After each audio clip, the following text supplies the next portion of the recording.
Welcome back to The Purpose Works, and I'm so excited about today's conversation and what we're going to call it. What we've called this today is traveling in place. We've done sheltering in place. We also a couple of months ago did spring in place as a way for us while we have to stay inside. How do we bring some nature inside?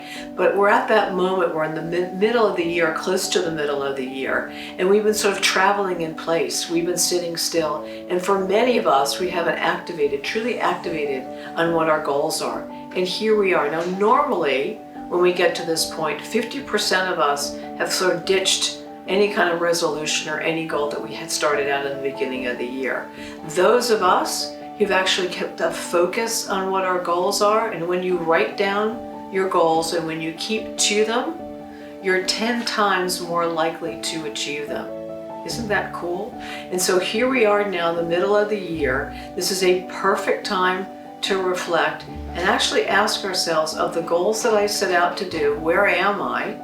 Do I need to recraft them? Do I need to ditch them? But we don't want to get to the end of the year and say, oh geez, how did I get to the end of the year and I didn't do anything? So now's the time. Now's the time to really take a look at what are the one or two things that you really need to get done, that you want to get done, that's going to push you forward.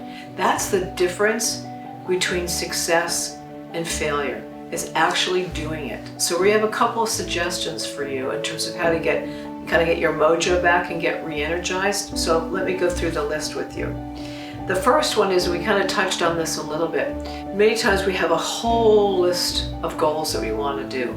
We suggest 2, maybe 3, but pick those goals that are going to be a range of things. In order for us to feel completely fulfilled, there are many parts of us. We've got our work part, and we've got family, and we've got health, and we've got philanthropy, and there are many things that fill us up. So when you pick a goal or 2, do them across 1 or 2 categories.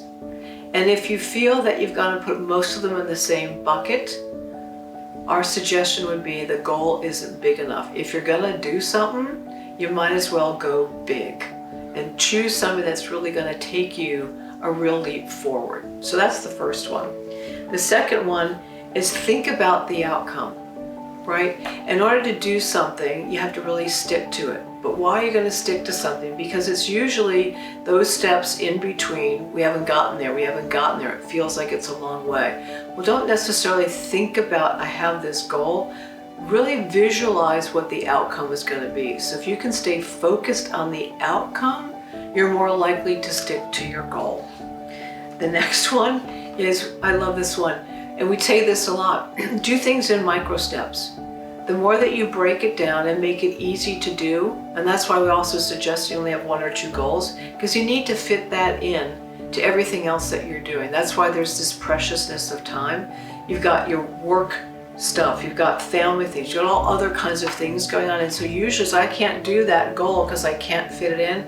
Break it down, do 1 small step every week, and the beauty of it is the drops that you add into a bucket of water. It's that saying is that the little that you do begins to add up. You're not going to be in the marathon in October by starting to go 15 miles now. Do a few miles now and a few miles later. So do it in increments, and then we feel better because we can begin to see some results from the effort that we're putting in. Another one of my favorites is accountability. Get an accountability partner. Don't get someone who's going to give you some slack, but someone that's going to stand up to you and say, how come you didn't do X, Y, Z? Or someone that's going to help you say, that's too big of a step right now. What can you do now that's going to actually be able to be easily integrated into your schedule? And have that person stand there for you. I have one, and one of the reasons is when I adore her, and I don't want to disappoint her by not doing what I said that I was going to do. So having an accountability partner, actually there's a statistic on that says something like, if you write something down, you're 36% more likely to get it done. If you have an accountability partner, it goes way above 70%. So get somebody and do it in a shared way. Be their accountability partner too. And here's the other one. I call it reject the rejectors. Those people that are negative, those people that tell you, you're never going to get there. Those people that say, come out with me, don't do X, Y, Z. Those are not your friends. And so for a little while you're working on your goal, just put it aside. You need to be around people who are going to support you and believe in you and give you that positive energy to be able to move forward. And lastly, put yourself first.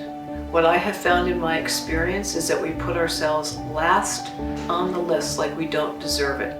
You actually do deserve it.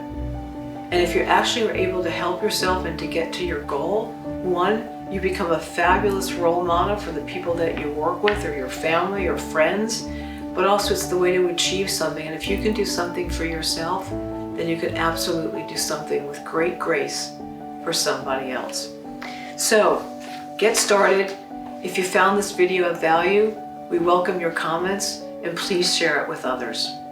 Thank you.